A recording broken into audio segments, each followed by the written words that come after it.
Hey, what's going on, guys? It's me, Trade Man, and welcome back to the Zombie Trade, episode 170... No, wait, that's wrong. Episode 182, that's right. Next week is a route review, so we'll see whose route I have to look at coming up then. Anyways, this week we work on this section of the Old Main to get it sent off to TBA for beautifying, and it gets almost done, and I actually missed a couple of spots, admittedly, that was my bad. But we take care of most of everything that needs to be done around this area. This area is known as the Big S, for reasons that should be obvious if you ever look at the map of this area. Anyways, this week we have a question from Ryan Lobner, and it's a question of double heading, and it's marked down as being in episode 176, but I don't have the actual comment on hand. I'm confused as to why, but it's not there anymore. But the answer to the question very blatantly is yes, we did doublehead, and it became quite a common occurrence for the longer trains and for the more difficult areas. Now, did the zombie train itself ever doublehead? The answer is yes, but not very commonly, because it wasn't often we had a second steam engine on hand. The most readily available one would have been 765 that was given to the Toronto Rail Lands, and while they did help us quite a bit, it wasn't often that we were in the same place at once. A lot of the times, especially in that first year or so, or year or two or three or whatever, however long it was, out on the East Coast there, we would be doing something, and then we'd hand it off to them for a while, and we'd go do something else. They would pick up the slack for us in a very, very big way, because their engine is bigger and stronger and faster than ours. They would pick up the slack in New England and beyond while we were down south. For example, during the entirety of the book Firefall, which it'll be released at some future time. It's only partially done. It's only mostly done. It is mostly done. I don't know. I need to work on that. I've done nothing but write Iron Horseman. Anyways, so with that in mind, there weren't a lot of other engines on hand. There were a few. Now, if we look at the potential surviving engines that were around at that time, there were a few down south that we had run into, and of course weren't able to really do anything with. And these are, if they're mentioned at all, they're sort of glossed over.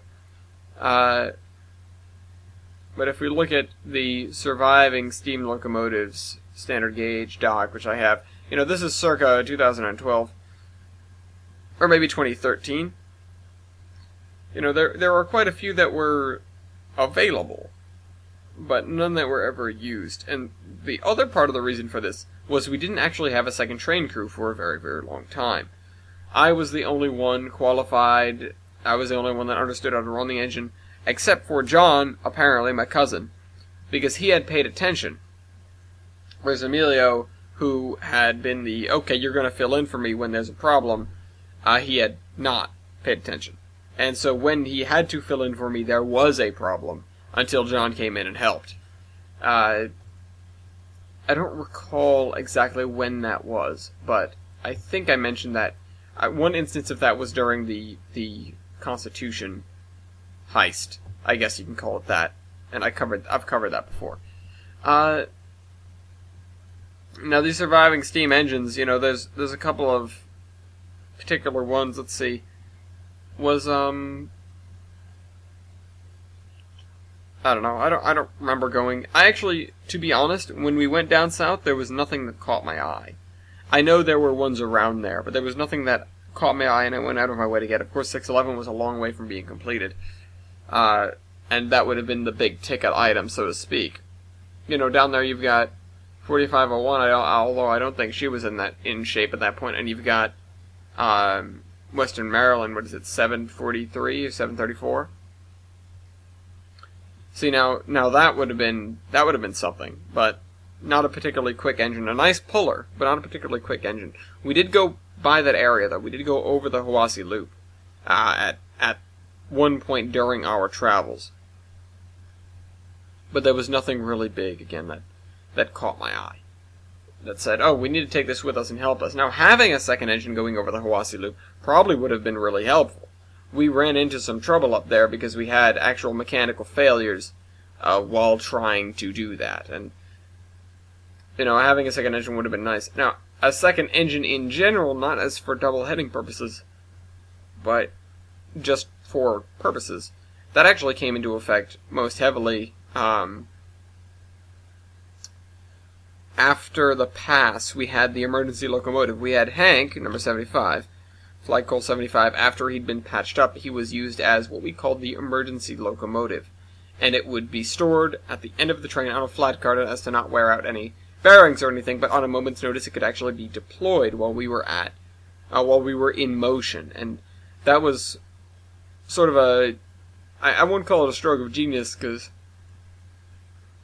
frankly it was kind of nuts, but it was the kind of thing where, okay, let's figure this one out. This could work, and it did work. And it actually, it helped once during the pass, and it helped plenty more times, especially later on.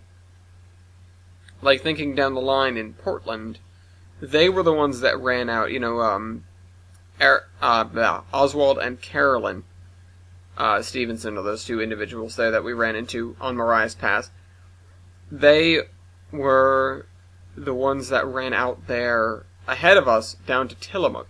And if you don't know, in 2012, and even now, the Tillamook branch is in some awful shape, but they managed to get it patched up enough, just enough to get a train over it, and that was really something. That was some serious sort of ingenuity, and they managed to get their engine over it, and then they managed to come back with basically everyone that was alive nearby and get the place readied up. And, these two are extremely capable, extremely impressive individuals. But anyways, back to the actual topic at hand. Now, there were a few instances in particular where we did need to double head. Now, one of these was when we were leaving Portland for the first time. When we were leaving Portland for the first time, what happened was we tried to cross Marias Pass, and the problem was the bridge that we had fixed had been destroyed itself, destroyed completely. This was not our fault. This was the fault of the band of guardians, so to speak. The band of guardians. That's what they called themselves, of course. They didn't do a hell of a lot of guarding. They were systematically destroying cross-country routes so that they could gain a greater presence, have us out of the picture, etc., etc. So we had to take a much more difficult route. We did not take the Moffat route because of the problems involved with that. And we took what's the Southern Pacific one? I think I'm thinking of Soldier Summit. But that we needed help with. And what ended up happening was we got out there to run this area, and they did not have a steamer on hand to help us.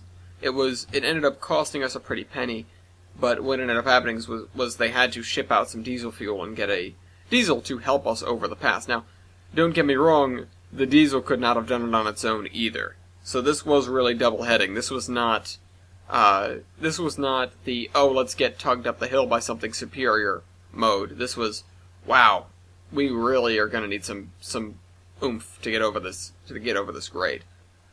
And it was not a fun one. That was harrowing. We were down to, a few miles an hour going over the summit there, and then we lost the diesel, and that's probably stayed there ever since. Although we may have cleared it out when we did the diesel revelation, when we revived them, because there were a few phases in which we got locomotives back. Now, another more noteworthy one is after we got back east, we had to take basically the Ransack Steamtown train. And it was when we went in, we got the area secured, and we took everything we could. This was at the beginning of the Zombie Train Inc., which is the only time we ever needed to move this stuff. Before then, we didn't need to do double heading because our train was a set length, and we could crawl over pretty much anything with that train. We managed to make it over Marias Pass without too much difficulty. I mean, there was difficulty, but there wasn't too much difficulty. And getting that thing out of Scranton, when you're lugging, you're lugging not only immense amounts of rolling stock, anything that we could get to move, pretty much, all sorts of shop equipment, not all of it, but all sorts of shop equipment and things of that type. Anything that wasn't bolted down, we snatched out of there, and then we came back with crowbars and wrenches for the stuff that was. It was, okay, we're going to move this stuff to Quonset now, because Steamtown is great, but it was in a populated area. Strasburg had it a lot better. Strasburg's a little bit more out there, and Scranton was not a secure town. Scranton was a very, very undead town. So we called in the Toronto Rail Lines for that one, so it was 3254 and 765, lugging many freight cars, many passenger cars, and a handful of engines. Again, anything that we could get to successfully roll particularly well out of Steamtown, over the Tunkhannock Viaduct, and out to the north, because we had to go through Albany because there was no way in hell we were going through New York City. Not only due to the fact that you would have to go through a tunnel in New York City to get from one side to the other when we were rocking steam engines, but the fact that you don't go through New York City. It was basically the unspoken rule. It was, you do not touch that town, you do not look at that town the wrong way. You don't even think about going to New York City. Because New York City is the ultimate dead zone, and by dead zone, I mean freaking you are going to die if you go there. Again, I was present at Yonkers. I was also present when we took back the city for real, but I do not fondly remember anything about New York. Anything about New York City. So, pulling that train out of Scranton over Clark Summit and up to Binghamton and out, that was really something. Once we get it to Albany, we could take a breather, basically. But that was a lot of hard running, and that was not a lot of easy running. A lot of it's downhill after you get out of Binghamton, etc. But it was not easy running, and we did need to keep the train under control, and that was a problem in and of itself. So we got it to Albany, and then we had to go over the Berkshires, and that was not easy. That was not easy at all. And then we finally got the thing back to Quonset, and we said, okay, thank you very much. We're going to handle the rest of it. And so that was, I can detail that escapade a little bit more, but the whole pillage of Steamtown, which was the okay, we're back in Quonset, we have this bid we're going to make this thing called the Zombie Train Incorporated. We need a bunch of steam engines to work on.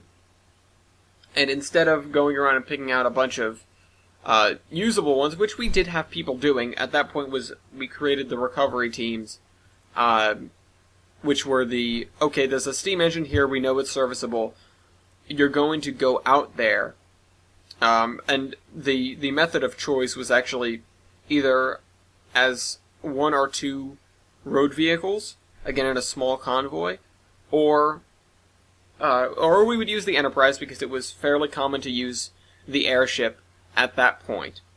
We had plenty of helium to work with. Well, plenty is kind of pushing it, but we had helium to work with. And we sort of didn't have another option. Driving out there, driving cross country, like to get, well,